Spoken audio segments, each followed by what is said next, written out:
Recite mi, da li vi znate kako je vaš brat uopšte dolazio do informacija koje je objavljivao? Jer određeni segmenti tih stvari o kojima je on pisao mogu doći samo od nekog ko je bio ili involviran u sve to ili je po nekoj liniji rada pratio te neke međunarodne kontakte, transakcije, uopšte te fenomene o kojima je vaš brat pisao.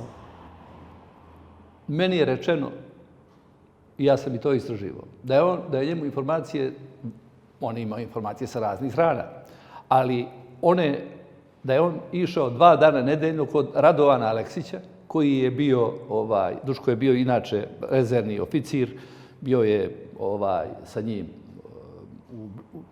sarađivao je i ja sam potpuno siguran da onako pouzdane podatke mogu da da samo neko kojemu su od nekoga opet dolazile iz nekih izvora do kojih mi teško možemo doći. Jedan od tih je i nivoa Neđa Boškovića i svih ovih što ih pominjem, što su bili predstavnici KOS-a, kontraobaveštajnih službi. Vidite, tada se raspadala zemlja. Tada su na jednoj strani bili oni koji su htjeli da sačuvaju zemlju, na drugu oni koji su htjeli samostalnu Crnu Goru. Ali oni koji se nalaze u tim finansijskim krugovima, njih to nije mnogo interesovalo. Oni su sarađivali međusobno i oni koji su za samostalno i oni koji su za državnu zajednicu. To kod njih nema neke velike... Ja ne osuđujem ovog Aleksića ovo što sada pričam.